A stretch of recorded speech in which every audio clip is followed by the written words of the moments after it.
انجیل مقدس مرکز کے مطابق اس کا 8 باب 27 سے لے کر 33 آیات تک۔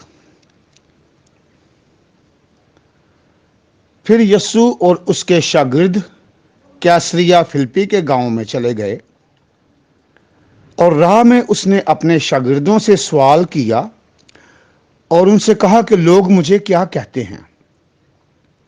تب انہوں نے اس کے جواب میں کہا کہ یوحنا اصطباغی، اور بعض الیاس، پھر بعض انبیاء میں سے کوئی۔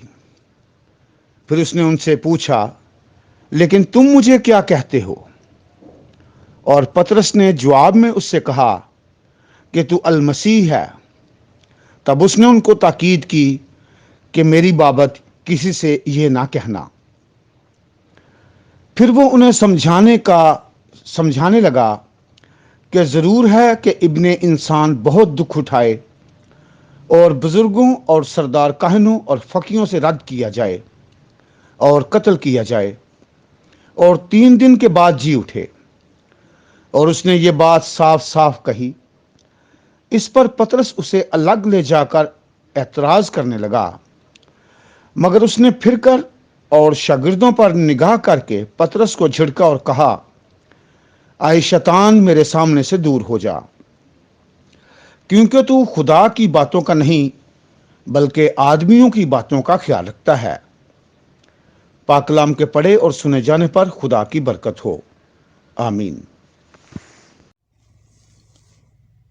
عزیز مومنین، قابل احترام بھائیوں اور بہنوں، کام ہو یا کلام، خدا کی عطا، رضا، حرکت اور برکت کے بغیر کبھی مکمل نہیں ہوتا۔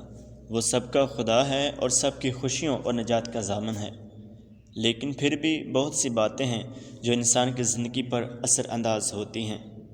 ماحول، موسم، سماج، دوست اور دشمن انسان کی زندگی پر اپنا اثر چھوڑتے ہیں۔ میں برادر شہروز عاشق، سینٹ ہنری کیتھولک چرچ، چک 424 فیصل آباد سے ہوں۔ آج کی تلاوتوں کا بدلتا تسلسل اور ڈھلتا مزاج بہت دلچسپ ہے، کیونکہ یسوع نے اپنے شاگردوں سے اپنی ذات کے بارے میں بہت اہم ترین سوال پوچھے کہ لوگ مجھے کیا کہتے ہیں، تم مجھے کیا کہتے ہو؟ یہ فطرتی امر ہے کہ اگر میں، آپ یا ہم کسی عظیم شخص میں دلچسپی لیتے ہوں تو عام حالات میں اس کے متعلقہ ہمارے ذہن میں کچھ ایسے سوال ہوں گے کہ یہ کب اور کہاں پیدا ہوا، اس کے آبائی گاؤں یا شہر کا کیا نام ہے، اس نے کہاں تک تعلیم حاصل کی، کن کن مشکلات کا سامنا کیا اور زندگی میں کتنی کامیابیاں حاصل کی۔ یسوع مسیح نے اپنی زمینی زندگی، تعلیم، تبلیغ اور معجزوں میں خدا کے مشن کی وضاحت کی جس کے لیے اسے بھیجا گیا تھا۔ یسوع کے بارے میں ہر کوئی عام اور خاص شخص یہ تسلیم کرتا ہے کہ وہ ابن خدا ہے اور ابن انسان بھی، وہ نجات دہندہ ہے اور قربانی کا ذبیحہ بھی۔ مختلف لوگ یسوع کے متعلقہ مختلف رائے رکھتے ہیں۔ جیسے آج کی انجیل مقدس میں ہم نے سنا کہ یسوع اپنے شاگردوں کے ساتھ کیسریا فلپی کے گاؤں سے گزرتے ہوئے رستے میں اپنے شاگردوں سے پوچھتا ہے کہ لوگ مجھے کیا کہتے ہیں۔ یہ واقعہ اور حوالہ پہلی تینوں انجیلوں میں پایا جاتا ہے۔ کیسریا فلپی، جو کہ دان کا علاقہ اور اسرائیل کی شمالی حد ہے، یہاں سے دریائے اردن کے پانی کے جزیرے شروع ہوتے ہیں، اور یہاں ہی یسوع نے اپنے شاگردوں سے اپنی ذات کے بارے میں سوال پوچھے۔ جب یسوع نے پہلا سوال پوچھا تو سب نے جواب دیا۔ کوئی یوحنا اصطباغی کہتا ہے تو کوئی الیاس، کوئی انبیاء میں سے، اور کوئی آنے والا مسیح کہتا ہے۔ یسوع نے جب دوسرا سوال کیا کہ تم مجھے کیا کہتے ہو، تو پطرس نے نمائندگی میں پر ایمان جواب دیا اور ایمان کا عظیم اقرار کیا کہ تو المسیح ہے، زندہ خدا کا بیٹا۔ پطرس نے ایمان کی آنکھ سے دریافت کر لیا تھا کہ واقعی یسوع کون ہے۔ یہاں پطرس کو کلیسیا کا پاسبان اعلیٰ مقرر کیا گیا۔ یسوع مسیح نے اذیت کی پہلی پیشن گوئی کی۔ اس مقام پر یسوع مسیح نے ہر شاگرد سے صلیب اٹھانے کا تقاضا کیا ہے۔ جب یسوع یہاں اذیت کی پہلی پیشن گوئی کرتا ہے تو اس سے مراد یسوع کے دکھ، موت اور اس کا مردوں میں سے جی اٹھنا ہے۔ کہ ابن انسان بہت دکھ اٹھائے تاکہ ہمارے گناہوں کا کفارہ ادا کر سکے، تاکہ ہمیں مسیح میں ایک کر سکے۔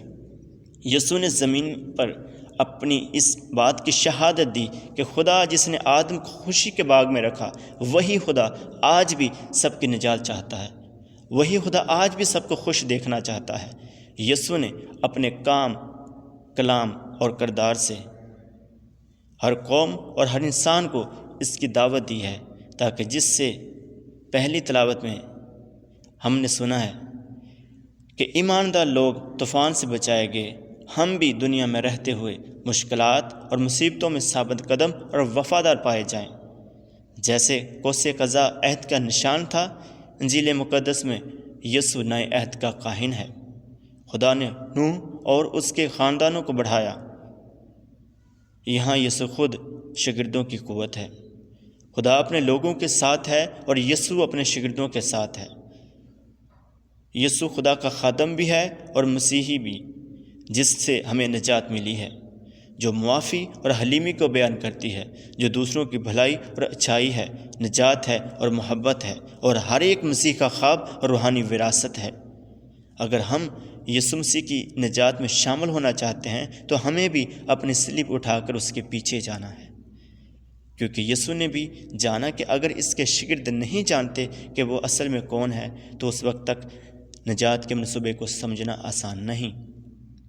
اس لیے آئیں خدا پر کامل بھروسہ رکھتے ہوئے محبت، وفاداری اور مستقل مزاجی سے عرفان خداوندی میں بڑھتے جائیں۔